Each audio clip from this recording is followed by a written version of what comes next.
Jimmy, you guys really got rolling in the third quarter. You dominated coming out of halftime. What did you think the biggest key was in that sequence? Challenging shots, being in gaps, not turning the ball over. That's always good for us. We get to set our defense and get back in transition. And like any other team, it always helps to make shots. Jimmy, what are the biggest adjustments or growth development that you've seen from Quinten Post compared to last season? I think his decision-making, his passing, getting his feet set on screens, and then just like last season, you know, it's a little bit more the confidence he has whenever he's out there on the floor, shooting the ball, putting the ball on the ground. That's real growth, and it's just because he's been putting the time in over the summer and training camp. He's so comfortable and with any four guys that you put out there.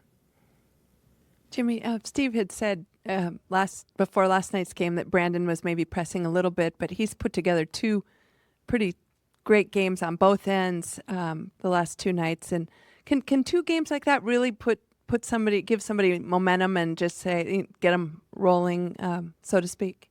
I sure hope so. I mean, we have the utmost confidence in BP, and I'm pretty damn sure he has a lot of confidence in himself.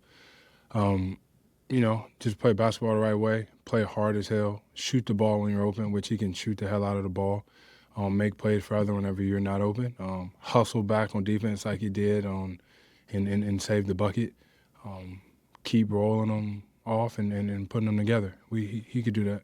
How much do you love the depth and the different scorers you have and playmakers on this group? You know, me and GP was just talking about that, how deep this team really is. And, you know, we don't have certain guys back yet or in full motion of what they could and will be doing. It's a good thing for us, and it's a scary thing for everybody else. Jimmy, what did you see from J.K. today? He got the assignment on James Harden, defended Kawhi Leonard quite a bit. What did you see from him tonight? Confidence, man. He's major. He's key in what we're trying to do this season on both sides of the floor. I love it when he's guarding at a high level. Love it even more whenever he's making plays and scoring and rebounding, all of that good stuff. He's been playing off the charts to start this year. I myself want him to keep going, keep being aggressive, keep attacking, keep taking that challenge on the defensive end. And we as a whole need him to do just that. How different or similar does this feel to your guys' sprint to the finish line last year? I mean, does it feel like a similar type vibe or a more settled type vibe? I think it's very settling. I think everybody know their role. Everybody know what they're supposed to be doing, where they're supposed to be on the floor. And I don't know, it's fun. A lot of smiles, joking around.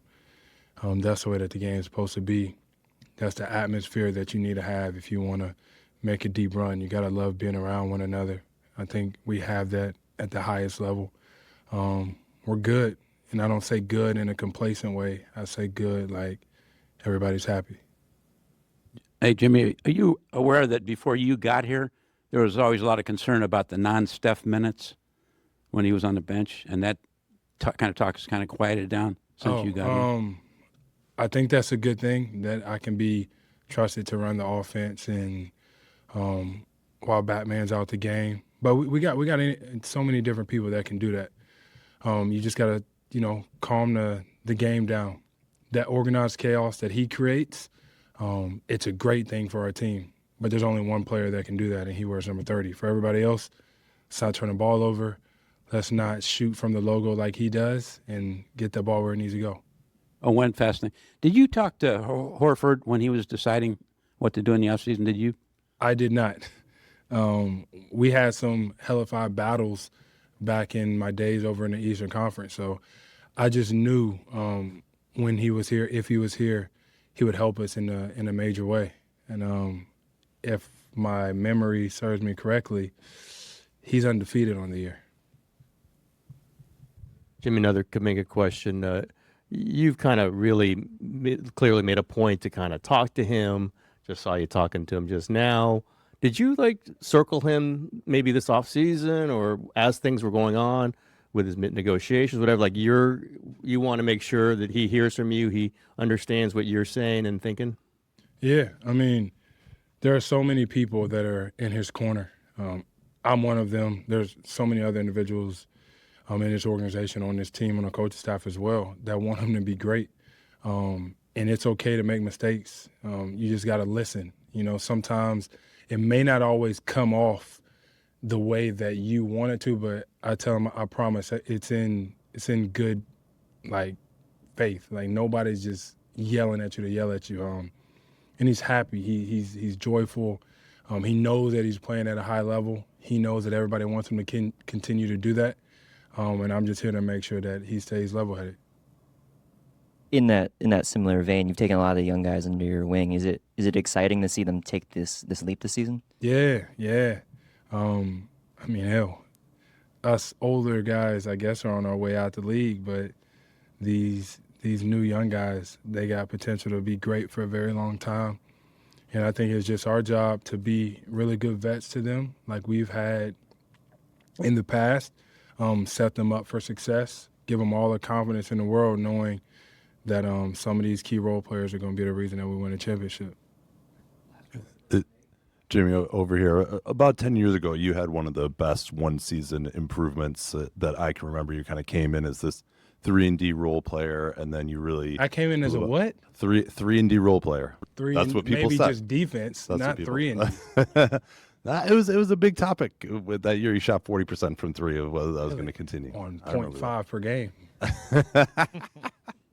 But then you had this big improvement. You added the isolation game and the pick and roll, and you did that as you're with a bunch of veterans around you. JK's kind of in that same situation. What is it like balancing your own personal improvement, your own career as an ascending player with what the team needs from you in that moment? Whatever you're doing out there, it just needs to add up to winning. Are you making winning plays? Whether you're scoring 50 or getting 30 assists or 10 steals or no steals, no offense. When you're out there, are you making winning plays? Yes, you grow your game. You don't ever want to come back the exact same player.